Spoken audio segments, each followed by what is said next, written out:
ဟာကော နေ့လောက်ပို့တာပါ ဟုတ်ကဲ့ကျေးဇူးပါHello အားလုံး Happy Father Day ပါအဖေများနေ့မှာအားလုံးပျော်ရွှင်ကြပါစေခင်ဗျဒီနေ့ကတော့ကျွန်တော် Vivo Mobile မြန်မာနဲ့အတူတူအဖေများနေ့အတွက် surprise လုပ်တဲ့အစီအစဉ်လေးရှိပါတယ်အဲ့ဒီအစီအစဉ်ကဘာလဲဆိုတော့ပြီးခဲ့တဲ့ရက်ပိုင်းက Vivo Facebook page မှာတင်ထားတဲ့အဖေများနေ့အမှတ်တရအစီအစဉ်မှာပါဝင်ထားတဲ့ Vivo fan တွေကကန်ထူတဲ့သူတယောက်ရဲ့အိမ်ကိုသွားပြီးတော့ surprise လုပ်မှာဖြစ်ပါတယ်ခင်ဗျအဲ့တော့ပရိသတ်ကြီးကကျွန်တော်တို့လိုက်ပါကြည့်ရှုပေးပါ Let's goအဖေများနေ့နဲ့ပတ်သက်ပြီးတော့အမှတ်တရတွေတော့အများကြီးပါပဲဗျကျွန်တော်ငငယ်ကလေးကဆိုတော့လည်းအဖေများနေ့လည်းအများကြီးဖြတ်သန်းခဲ့ပြီးတော့နော်အဲ့ထဲမှာမှနှစ်တိုင်းမဟုတ်ပဲမဲ့လည်းကျွန်တော်အဖေကိုကျွန်တော်အဲ့လို surprise လုပ်ပေးခဲ့တာမျိုးလေးတွေလက်ဆောင်ပေးခဲ့တာတွေအဖေများနေ့မှာခီးသွားခဲ့တာတွေမိသားစုတူတူတင်လာသွားစားတာတွေပေါ့နော်အဖေတို့အချိန်ပေးခဲ့ဘူးတာတွေတော့အများကြီးပါပဲဟုတ်လက်ဆောင်ကတော့လူပေါ့ပြန်ပုံမှန်ဟာလေးတွေကတော့အဖေကိုနိုင်ဝယ်ပေးဘူးတာတို့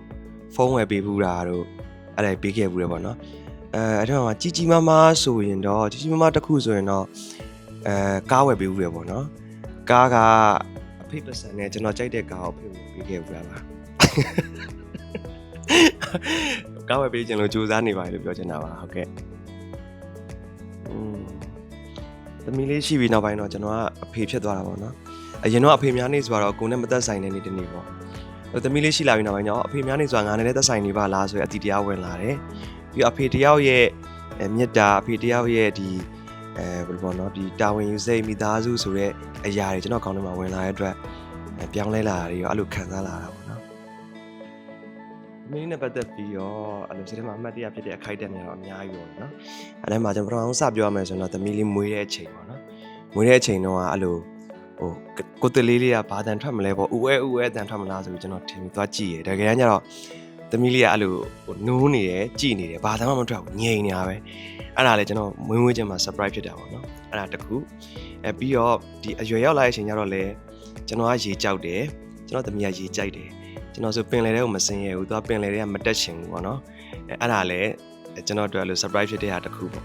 နောက်တစ်ခုအနေနဲ့ဆိုရင်တော့ तू ကကျွန်တော်နဲ့တူတဲ့ဟာပြောမယ်ဆိုရင် तू ကအဲ့လိုကျွန်တော်လုပ်တဲ့ဒူရိယာပစ္စည်းတွေဂီတာပီယနိုအဲ့လိုသင်းဖွင့်တာအကုန်လုံးကို तू စိတ်ဝင်စားတယ်စာကိုစိတ်ဝင်စားဘူးသင်းကိုစိတ်ဝင်စားတယ်အဲ့ဒါတော့ကျွန်တော်နဲ့တူရတာပေါ့နော်ဒီနေ့ပတ်သက်ပြီးပြောမယ်ဆိုတော့ surprise အဲ့လိုကျွန်တော်တို့အဲ့လိုပီတိဖြစ်စရာကြီးလည်းအများကြီးပါပဲဒါပေမဲ့ဒါလေးတွေကတော့ရသလောက်ပြောပြပါနော်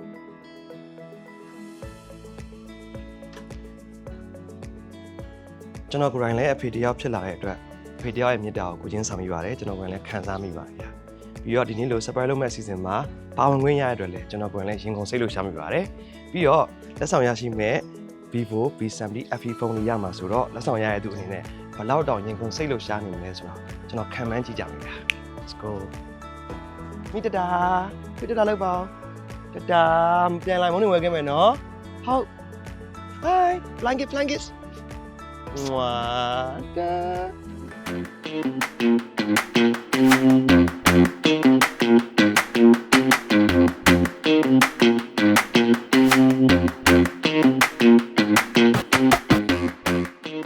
ီဖုန်းလေးက Vivo ရဲ့အားအကျန်းဆုံးပေါ့နော်အားအများဆုံး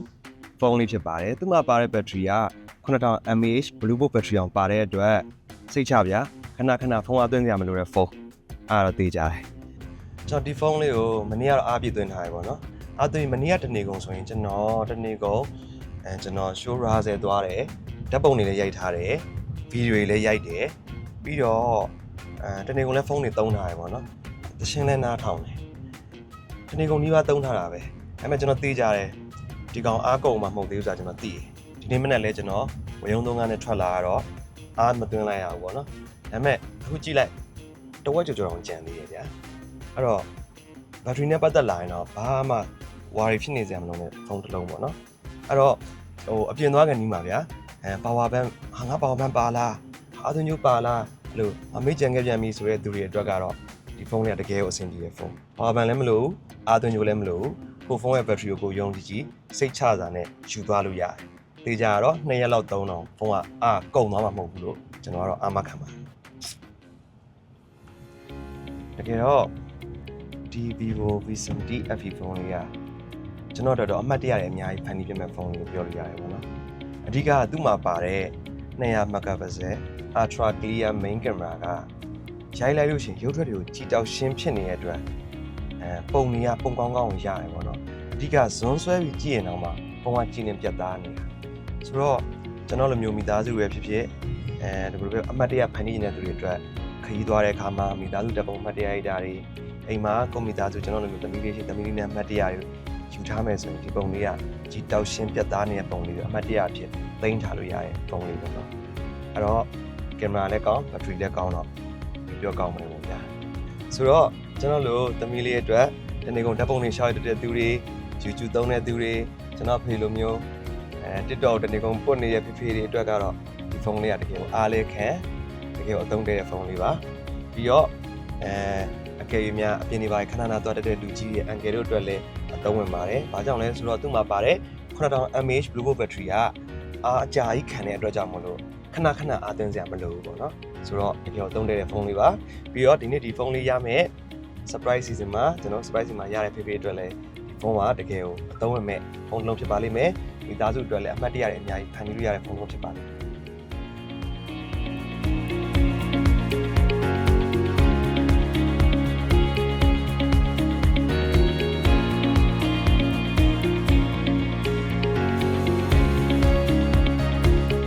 ဒီနေ့ဝင်တာကလေးလေးလို့သိရတယ်ပေါ့နော်အဲ့တော့သူဒီ campaign post မှာလည်းသူ့ပြည်အတွက်သူအမှတ်တရပေးထားတဲ့စာလေးကိုကျွန်တော်ဖတ်ပြပေးပါမယ်မေမေရတဲ့ဒါကိုစပိန်မစီခိုင်းဘူးညာတဲ့ပပနောက်ကလည်းလိုက်မစီရဘူးတဲ့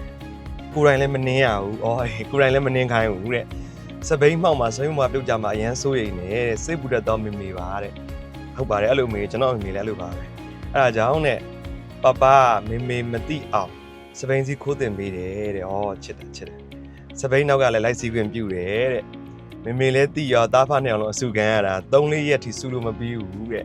။တတိယတိုင်းပြန်ဆူပါလေရောဗျာတဲ့။ခုချိန်နေတတိယရင်လည်းအမြဲတည်းပြောနေလို့ဒီဘွားမေမေကိုပြောပြပါအောင်တဲ့။ကဲကလေးလေးဒါချစ်ဖို့ကောင်းတယ်။ကျွန်တော်ငယ်ငယ်ကကြုံတယ်လို့ပေါ့နော်။အဲ့လိုသူကြုံတိုင်းအဲ့လိုရေးထားတာပါ။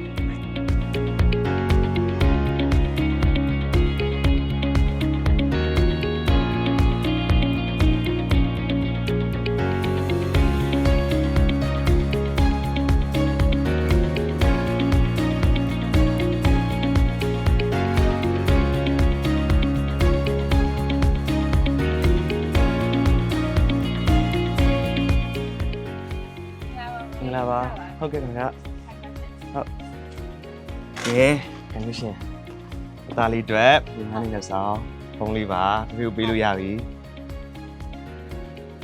ထုတ်ပြလိုက်ပါဦးပြောလားတာတာဟုတ်ပြောရယ်